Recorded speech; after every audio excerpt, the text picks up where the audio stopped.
Florencia Prego formalmente es licenciada en Sociología y magíster en Estudios Sociales Latinoamericanos por la Facultad de Ciencias Sociales de la Universidad de Buenos Aires, doctorada en Ciencias Sociales e investigadora del Instituto de Estudios de América Latina y el Caribe y del Grupo de Estudios de Sociología Histórica de América Latina. En principio, un placer porque te sumes a este proyecto que comenzó hace 2 años, Respirar Historia. Los primeros entrevistades, fue Waldo Ansaldi y Verónica Giordano, que dieron ahí la inauguración.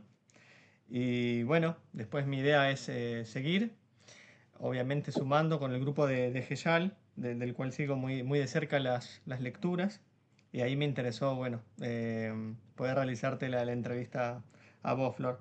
La primera pregunta es que quisiéramos saber, comenzar acerca de tu acercamiento inicial a las ciencias humanas y cuáles fueron aquellas inquietudes que te llevaron a estudiar, profundizar en el ámbito de la sociología. Bueno, en realidad yo antes de llegar a sociología pasé por otra carrera. Originalmente me anoté en el CBC de antropología, ni llegué a empezar la carrera, me cambié en el CBC a historia. Hice un año de historia, pero me pasó que me faltaba algo, ¿no? Con la carrera. Y ahí me fui de filosofía y letras a sociales y encontré en sociología la carrera que realmente, nada, me gustaba, me interesaba, como ese anclaje más teórico, más estructural, más de los procesos que a mí me interesaban. Sin embargo, la historia siempre fue algo que me gustó, que me interesó desde que era, nada, adolescente, ¿no? Que yo iba al colegio y la única materia que me gustaba era la historia. Y de ahí que perdón, me gustaba la historia, pero sobre todo la historia de América Latina, ¿no? No la historia en general, la historia de América Latina. Digo, desde muy chica ya tuve esa inclinación por los procesos sociales, políticos latinoamericanos. Y cuando ya como estudiante de sociología cursé la materia Historia Social Latinoamericana con quien es mi gran maestro, Waldo Anzal, dije, no, sí, es por acá. No solamente porque la materia me encantó, el abordaje, la mirada, que tenía en ese momento la cátedra en sí me fascinó, sino también por la propuesta de hacer sociología histórica, que ahí yo fue cuando dije, bien, logré, digamos, conectar estas dos disciplinas que me gustan, que me interesan y en las cuales pretendo indagar, ¿no? Entonces, bueno, una vez ya cuando me recibí, me incorporé al equipo de investigación, ¿no? Al grupo de investigación, al GISAN, de Sociología Histórica. Bueno, también comencé a integrar los proyectos UBACIT, dirigidos en su momento por Waldo Ansaldi, Lorena Soler, Verónica Giordano. Y bueno, ahí empecé, ¿no? Esto te estoy hablando hace ya más de una década. Pero bueno, por ahí empecé. Y desde ese tiempo, digamos, una vez que me recibí, bueno, ya empecé ahí sí a focalizarme en esta perspectiva, ¿no? En la sociología histórica y en los estudios sociales latinoamericanos. Claro, qué interesante escucharte, Flor, bueno, acerca de tus indagaciones por conocer y saber más acerca de América Latina y luego por la sociología histórica, porque leyendo tu tesis de maestría, que después devino en libro, Democracia y Estado de Excepción en Paraguay, 1992-2012, pero que mantenés esta tradición braudeliana de larga duración, te quisiera preguntar en principio, ¿cómo fue esta elección por estudiar, por problematizar el caso de Paraguay? El caso de la dictadura o régimen de Stroessner, que también pones en cuestión, pero que no solamente te limitas a lo que sería el siglo XX, sino que, como digo, mantenés esta mirada de larga duración desde el siglo XIX hasta nuestro presente. Bueno, te respondo un poco lo primero, ¿no? El por qué Paraguay, que es una pregunta recurrente, ¿no? Y que constantemente tenemos que justificar, ¿no? Sobre todo en estos tiempos donde está todo tan cuestionado y uno tiene que estar constantemente alegando a favor de lo que hacemos, de lo que estudiamos, de lo que investigamos, nuestros grandes interrogantes, aquello que guía nuestras investigaciones.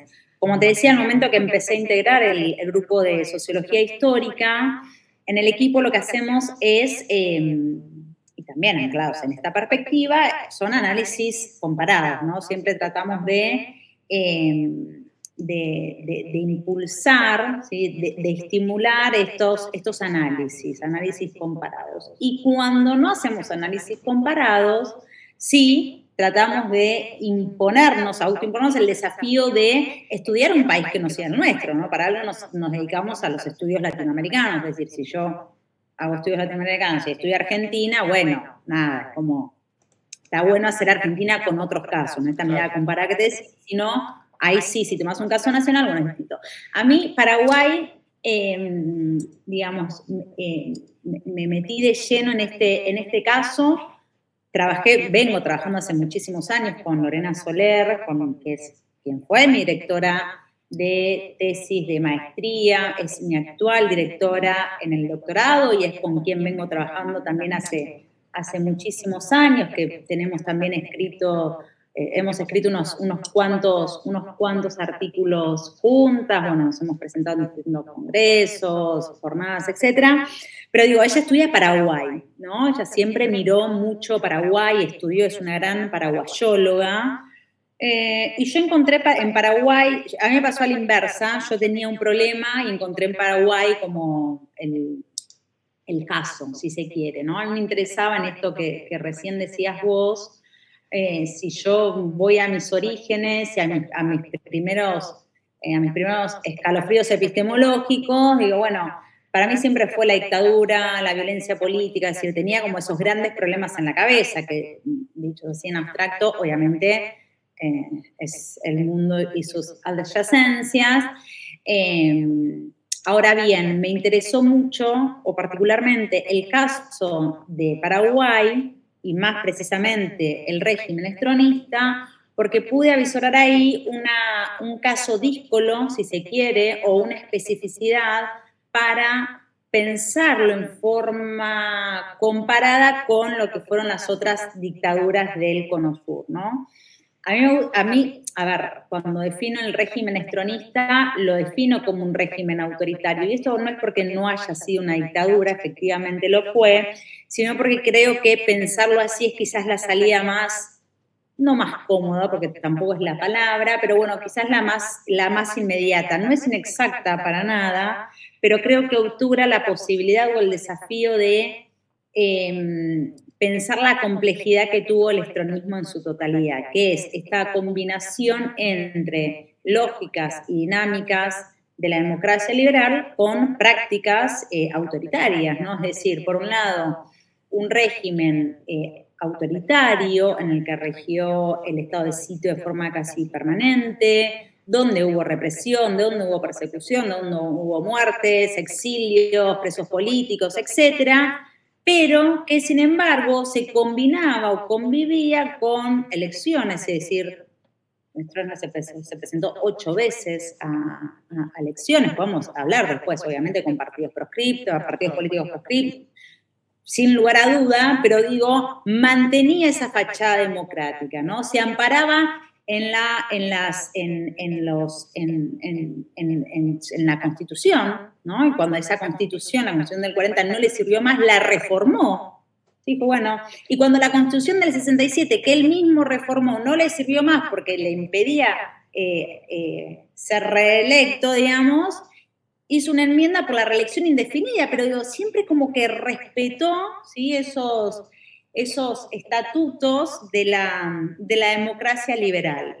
Y de allí que me parecía, bueno, un caso muy singular e interesante para poder pensar esos problemas que me estaban dando vueltas en la cabeza. Claro, te quería preguntar, Flor, respecto a lo que venís desarrollando. A mí me llamó mucho la atención. eh, es un artículo cortito y conciso y que viene a cuestión que publicaste en marzo de este año, Dictadura o régimen autoritario, y que en un momento mencionás que el estronismo no interrumpió un orden, sino que lo construyó.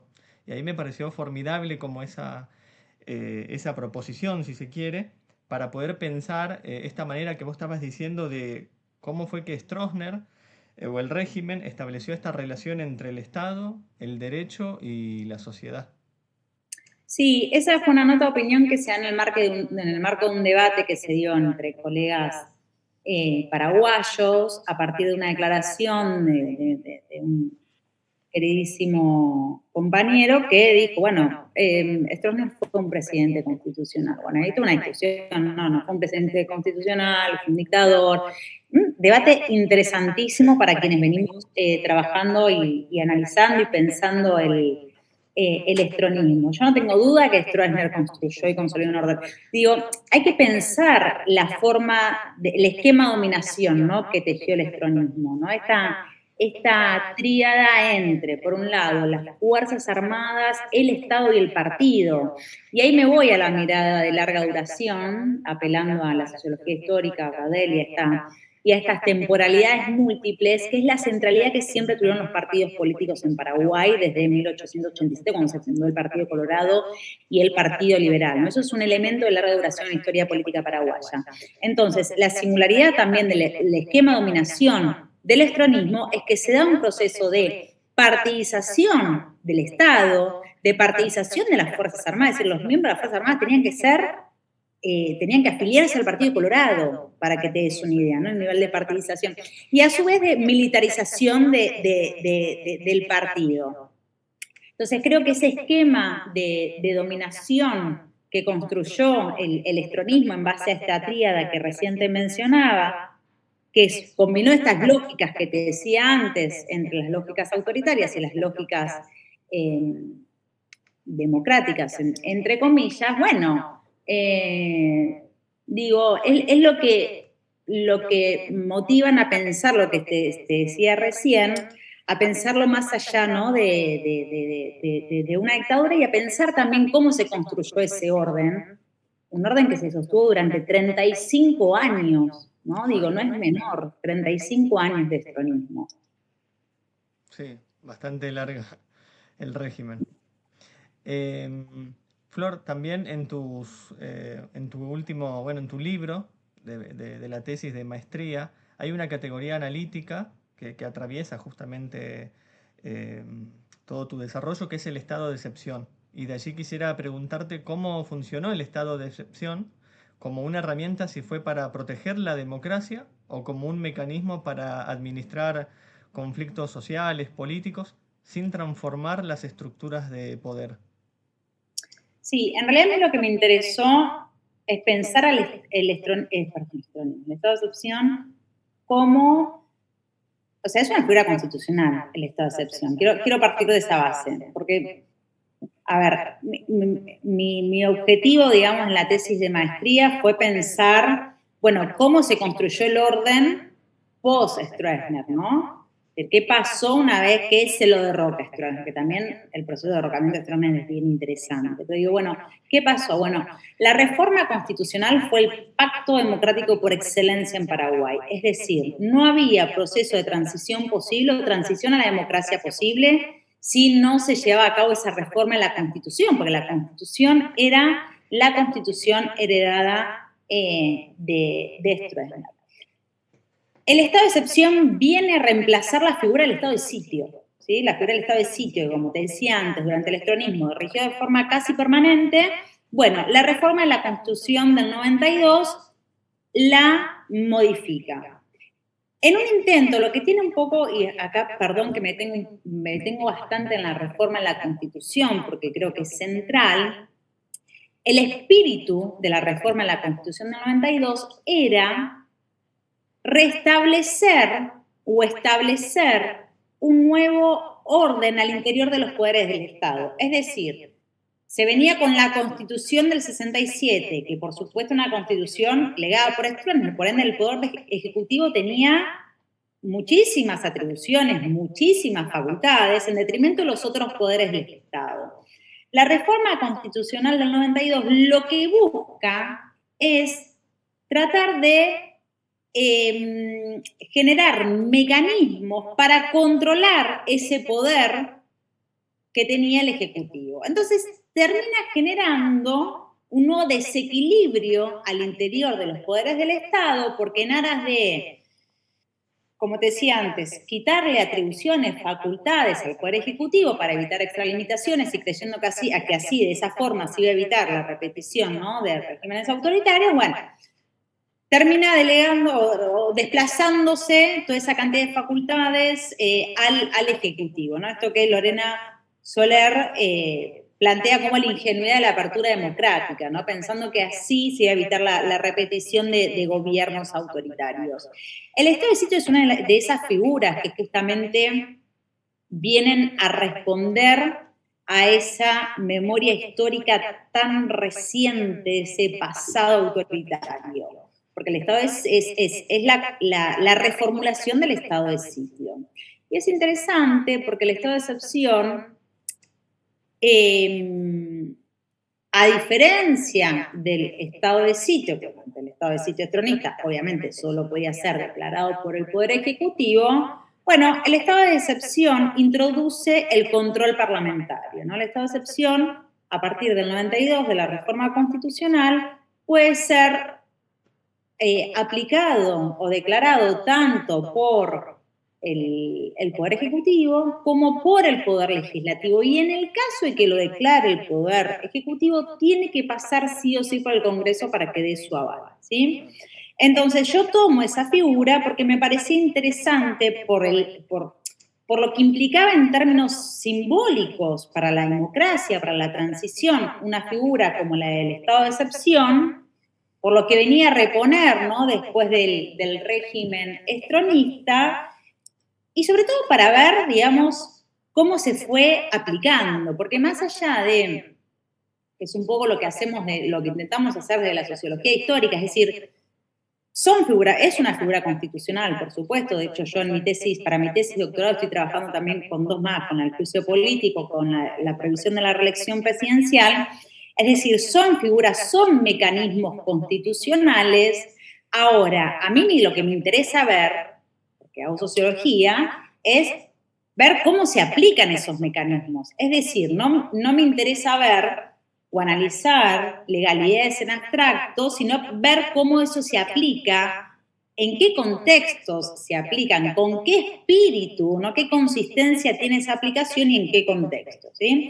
Entonces, para mi tesis de maestría, yo tomo el periodo 92-2012, año en que se reforma la Constitución del 92, hasta, ¿no?, el juicio político contra Fernando Lugo. Y en ese periodo identifico que el estado de excepción se aplicó en 4 oportunidades. 2 bajo el gobierno de González Macri y 2 bajo el gobierno de Fernando Lugo. Lo que la investigación me permitió, digamos, identificar, advertir, es que la primera vez que se declara el estado de excepción, que es en el año 2000 bajo el gobierno de González Macri, el estado de excepción, que es un decreto presidencial, se declara ante una intentona golpista que fue sofocada muy rápidamente, pero ante un intento por generar una ruptura del orden. Esto hay que también situarlo históricamente. Si uno piensa la transición en Paraguay, desde la caída de Stroessner hasta esta última intentona golpista, puede ver cómo todo lo que fueron los primeros 10 años de la transición, hasta podemos decir, hasta la crisis del marzo paraguayo, que ahí yo creo que empieza a clausurarse este proceso, hay una convivencia, hay una disputa entre actores civiles y militares. Es decir, la transición no clausura estas tensiones. Al contrario, hay como una disputa permanente entre estos actores y donde el actor militar, lo que quiero decir es que el actor militar no es que está controlado, eclipsado, inhibido. No, no, hay una lucha y hay una disputa permanente. Lino Oviedo es esa expresión, si se quiere, de todo ese proceso, ¿sí? Insisto, con el asesinato de Argaña, con el marzo paraguayo, y creo que con esta última intentona, el año 2000, ese ciclo se cierra. Y podemos decir que la transición empieza a cerrarse. Y el estado de excepción, ahí sí puedo decir que es un instrumento que en ese contexto específico se aplica para garantizar ese orden democrático que estaban tensionando. Ahora bien, después cuando se aplica en el 2002, se aplica ante una serie de protestas que se dan también bajo González Maggi, y en el 2010 y en el 2011 también, ¿no? Sobre todo se declara, ¿no?, la zona norte del Paraguay, los departamentos de San Pedro, Concepción, ¿no? Son zonas donde el conflicto campesino, ¿no?, en torno a una estructura agraria muy desigual, es un conflicto que siempre está, ¿no?, es un conflicto sumamente complejo, pero digo, a partir del 2008 o un poquito antes, irrumpe con fuerza, sobre todo en el debate, en la opinión pública, lo que fue el EPP, ¿no?, el Ejército del Pueblo Paraguayo. En nuestra especie de guerrilla rural a la que le empiezan a atribuir un montón de hechos, de acciones delictivas, un poco más discutir, ¿no? El EPP no es mi tema, pero sí es mi tema a la hora de ver cómo estos conflictos que se empiezan a dar, sobre todo en la zona norte del país, comienzan a ser la justificación o el argumento para que se declare el estado de excepción. ¿Sí? Es decir, en el 2002, 2010, 2011, lo que yo creo es que hay una serie de conflictos irresueltos en términos sociales, en términos económicos, y que en cierto punto el estado de excepción es más una herramienta para, más precisamente en el gobierno de Fernando Lugo, para ir erosionando esa legitimidad de poner esa ruptura del orden, a lo que se termina de coronar en el 2012 con el juicio político, ¿sí? A la luz de los acontecimientos, uno puede ver cómo, bueno, eso se coronó con el juicio político, con la institución de Fernando Lugo. Entonces sí creo que ahí el estado de excepción tuvo otro rol, si se quiere, ¿no?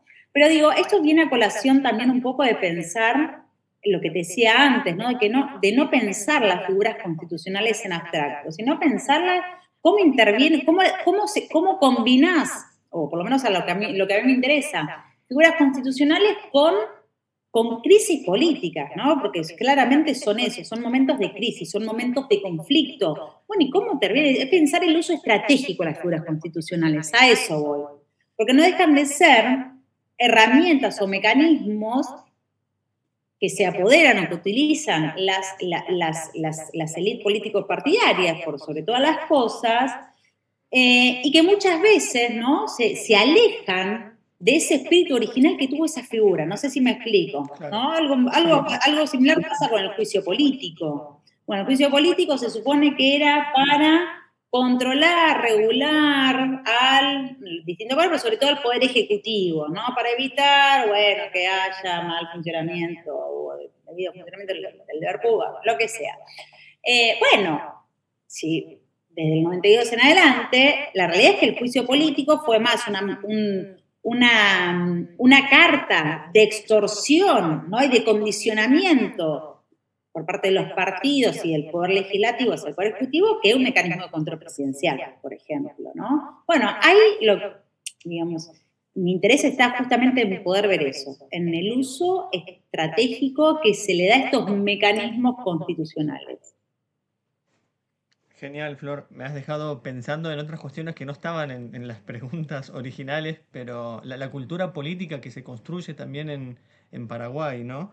Me imagino en torno a la democracia, autoritarismo, ciudadanía. Y después también algo que haces alusión frecuentemente de la sociología histórica me parece interesantísimo, porque si bien quizás para vos es común, estoy estudiando en la maestría de la Universidad Nacional de Cuyo, y por ahí no es la regla hacer estudios comparativos. Entonces, escucharte y hacer estos análisis comparativos me parece riquísimo porque, bueno, ofrece otro abanico de explicaciones para América Latina, y también en tu libro desarrollás el estado de sitio, de excepción en otros países, o los comentás en la introducción. Y respecto a ello, haciendo este análisis comparativo, quería preguntarte qué diferencias o similitudes analizás del régimen estronista en comparación con otras experiencias autoritarias en América Latina. Si es que pueda hacerse No, esa vinculación, comparación, similitudes, diferencias. sí, lo que yo te decía recién, ¿no? Me parece que la clave está, casi al inicio de la conversación, Sí, ¿no? La clave está en pensar el esquema de dominación que tejió el estronismo, ¿no? Para mí la clave está en eso, como te decía.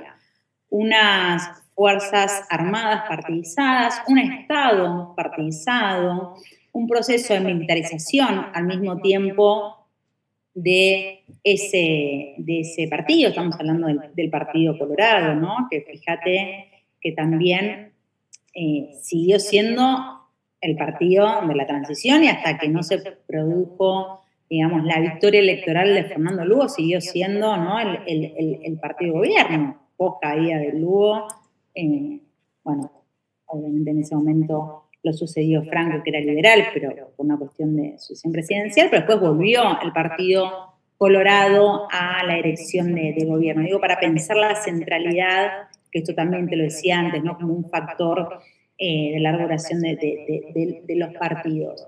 Y lo otro está en pensar, primero, la temporalidad. No se enmarca el estronismo en lo que fueron las dictaduras institucionales de las Fuerzas Armadas del Cono Sur. O sea, coinciden solamente en ese periodo de los 70, pero pensá que Stroessner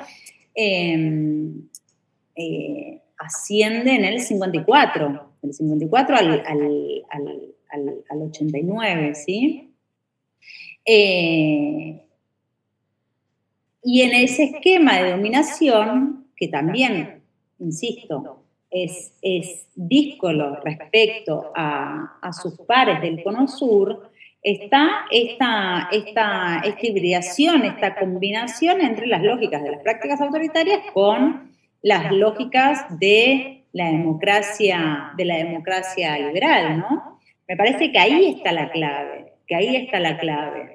para pensarlo en forma comparada con, no sé si pensamos con la dictadura argentina, la chilena, bueno, se pueden encontrar muchísimas diferencias en ese sentido, claro. ¿sí? Es más, hay quienes, para entrar al estronismo, René Soler esto lo ha estudiado mucho, con los que fueron las dictaduras en Centroamérica, ¿no? Como que es más, el formato es más parecido a ese tipo de dictadura, no sé, los Somoza, que a las que se dieron en Argentina, en el Cono Sur, pero en la década de Autocráticas, sultánicas. con otras características, Claro, ¿sí? sí. Entonces, hay como un mayor emparentamiento, si se quiere, con las centroamericanas, en cierto punto, ¿no? Porque, vuelvo a decir, supo combinar, y aparte de todo hay que mirarlo con perspectiva histórica, por supuesto. Pero sí, claro, ¿no? Si hay que ponerlas en espejo, bueno, hay también muchos elementos que se pueden hallar también por Centroamérica. Gracias, Flor. La última pregunta que tengo para realizarte es respecto a qué importancia tiene hoy reflexionar acerca de las categorías de autoritarismo, democracia y estado de excepción en Paraguay y en su extensión para nuestra América.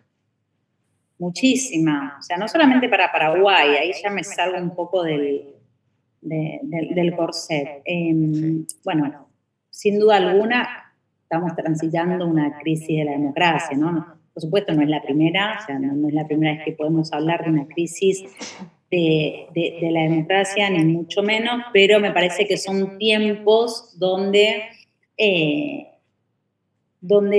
esto se vuelve más evidente y sobre todo donde esta convivencia, ¿no? O esta idea de democracias híbridas, es decir, donde no es un contrapunto la democracia al autoritarismo, al contrario, no puede haber democracias donde conviven elementos muy fuertes, muy contundentes, de lógicas autoritarias.